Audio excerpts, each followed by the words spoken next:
Welcome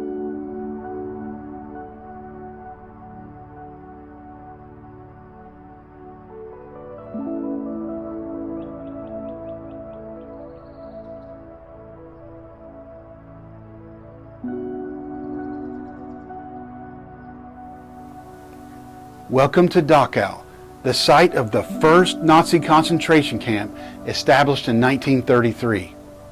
Located just north of Munich, Germany, Dachau operated for 12 years under the Nazi regime and is said to have imprisoned over 200,000 people from all across Europe. Initially, it was intended to hold political prisoners, communists, socialists, and other dissenters.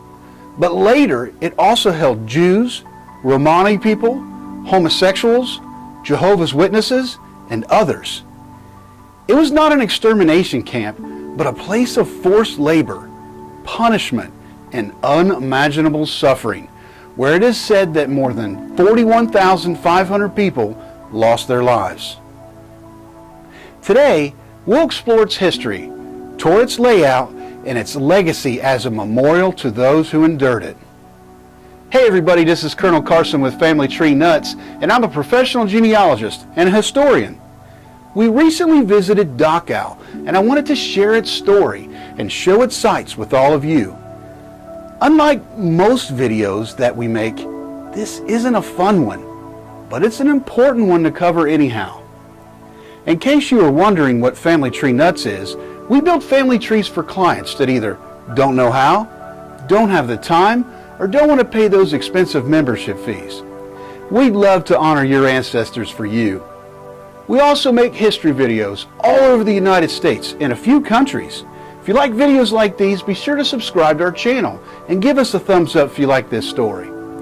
Oh, and by the way, this video is the first of many in a series that are going to be coming out about the Third Reich and Germany in general, so you want to make sure that you subscribe so you don't miss those. Now back to the story. Our journey begins at the main gate, marked by the wrought-iron phrase, Arbeit Macht Frei, which means work sets you free. This gate was the entrance for prisoners arriving between 1933 and 1945. Built in the early days of the camp, it was part of the initial infrastructure when Dachau opened on 22 March 1933 under the orders of Heinrich Himmler. For many that crossed these gates, they were never free again. Beyond this gate lay a tightly controlled world of barbed wire and watchtowers where prisoners faced a harsh new reality.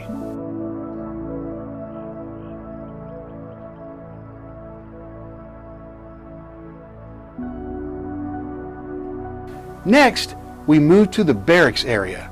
Today, the outlines of the original 34 barracks are marked by concrete foundations, each numbered for clarity.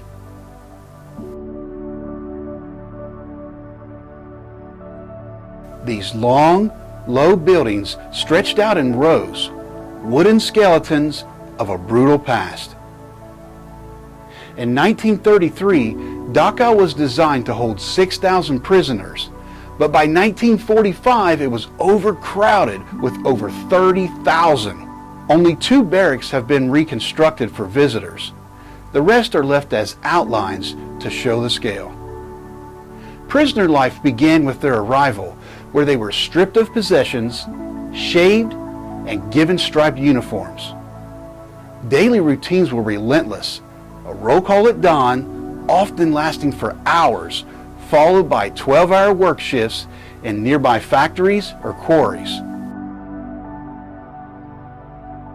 Food was scarce. Thin soup and bread rations kept prisoners weak.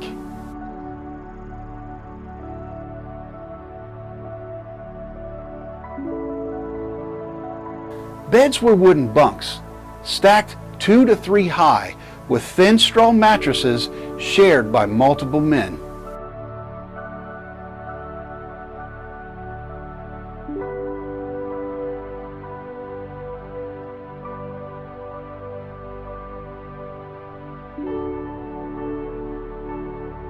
Toilets were rudimentary, a single block for hundreds, leading to disease and filth. Showers existed but were infrequent, often cold, and doubled as a means of humiliation rather than hygiene. For pastimes, there was little. Some prisoners secretly played cards or chess with makeshift pieces, risking punishment if caught.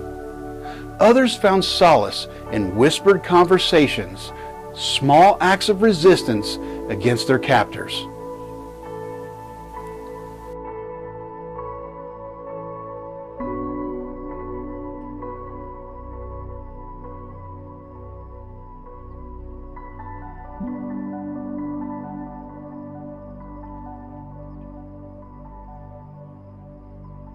Now we enter the crematorium area, where the fumigation cubicles stand.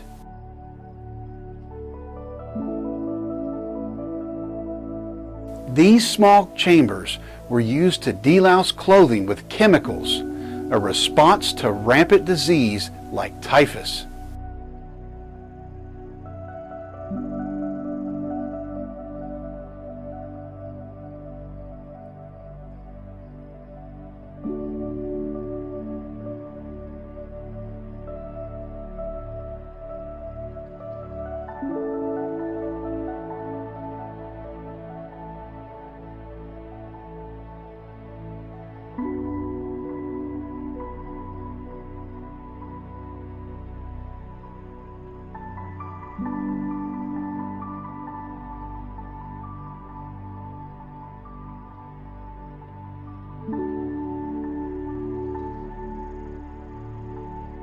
Nearby is the waiting room, a stark holding place where prisoners stood before processing or punishment, uncertainty heavy in the air.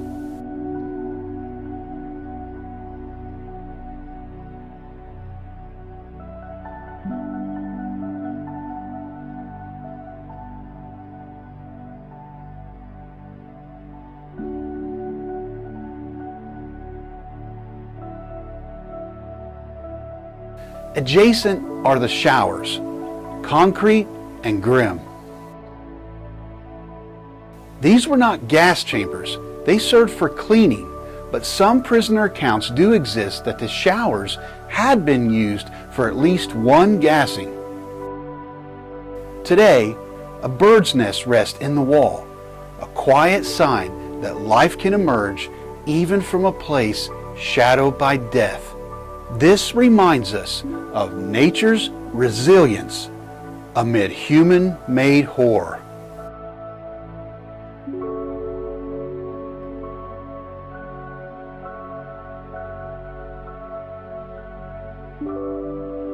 Further in, we reach the crematorium ovens, which is the hardest place for most visitors. Two sets exist here.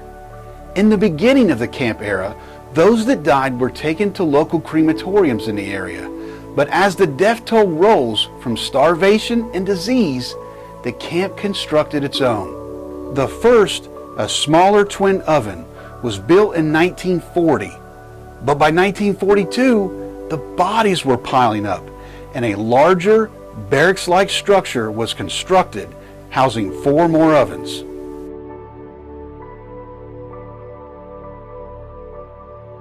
These operated day and night, reducing thousands of corpses to ash, not as a method of execution, but disposal. It is stated that over 41,500 people died here, 15,000 from malnutrition, 20,000 from diseases such as typhus, and roughly 6,500 from executions, medical experiments, or exhaustion. The ovens stand as a stark testament to the scale of loss, their brick and steel preserved for history's witness. Nearby outside, we find a memorial garden, an ash grave. The garden is a quiet space of reflection, planted with trees and bordered by stones.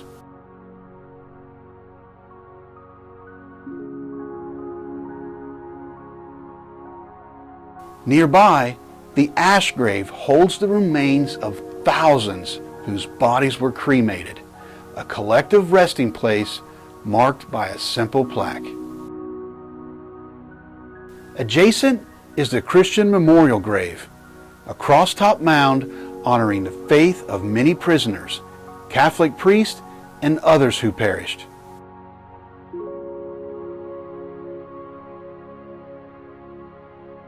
These areas, created post-liberation, offer a place to contemplate the lives lost and the resilience of those who survived.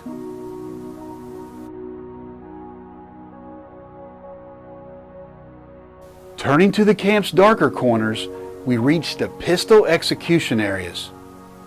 Here, SS guards shot prisoners at close range, often as punishment or reprisal. The walls remain pockmarked with bullet holes, and the blood ditch, a shallow trench, still scars the earth. Executions claimed around 4,000 lives, most of them Soviet prisoners of war.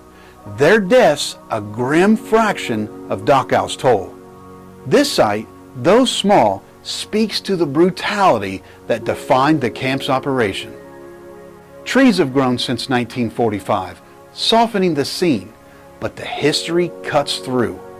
Imagine the silence before the shots, the terror of those final moments.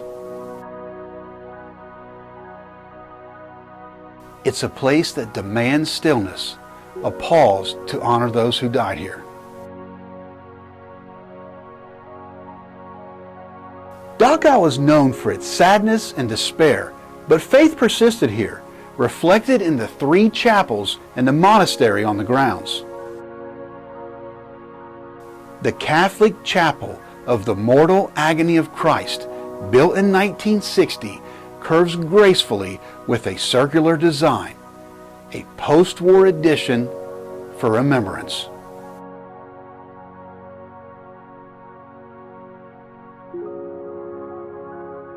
The Protestant Church of Reconciliation, completed in 1967, angles sharply into the earth, symbolizing descent and redemption.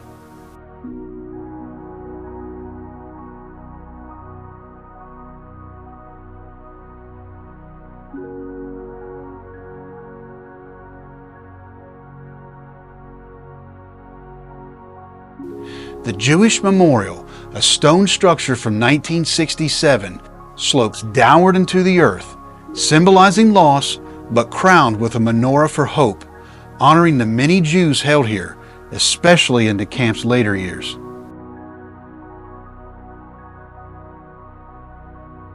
Nearby, the Carmelite Monastery, established in 1964, houses nuns who pray for atonement.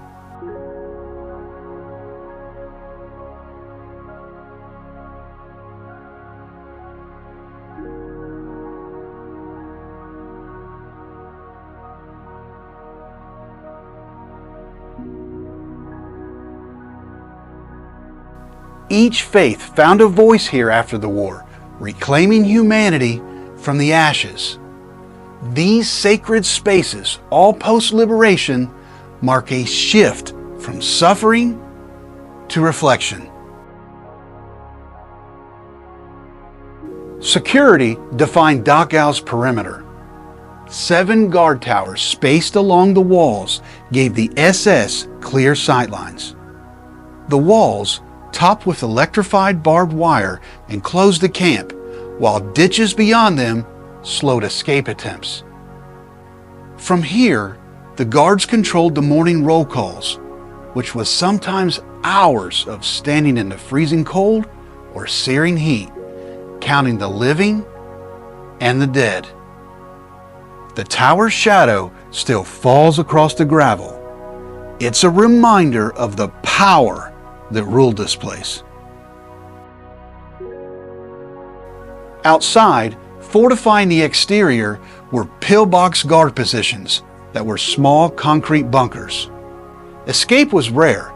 Most who tried were either shot or recaptured. This system ensured total control, a constant reminder of captivity.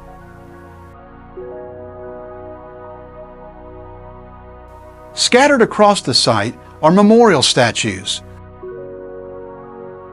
The most striking is the unknown prisoner, a bronze figure in a tattered coat, head bowed but defiant. It was unveiled in 1950.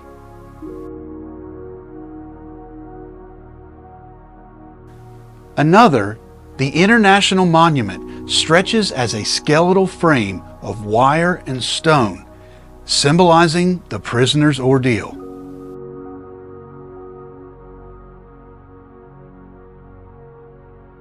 These artworks, placed after liberation, honor the nameless and the known alike.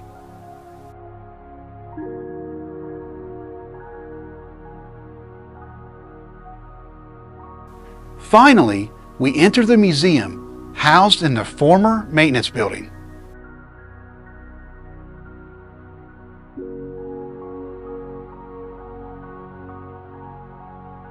A large wall map charts Nazi concentration camps across Europe, showing Dachau as the first.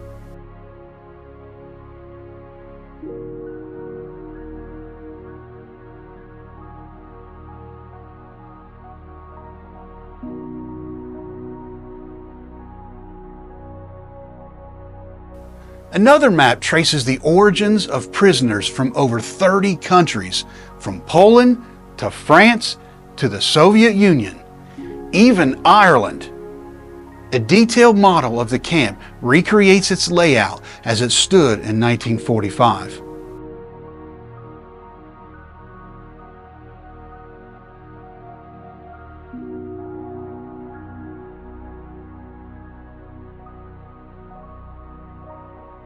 Propaganda posters line the walls, alongside old photographs of military men, prisoners with gaunt faces, and camp life.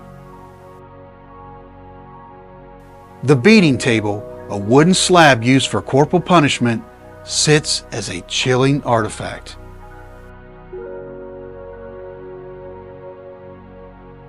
Panels trace Dachau's timeline, from its opening under Hitler's regime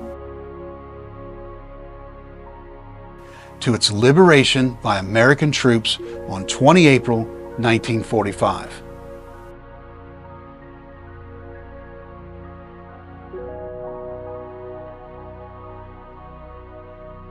The exhibits don't shy away from the horror, but they also honor resilience. These exhibits document the camp's operation and the lives it consumed. Today, Dachau is a memorial site open to the public since 1965. Over 1 million visitors come yearly, walking its grounds and museum to learn its lessons.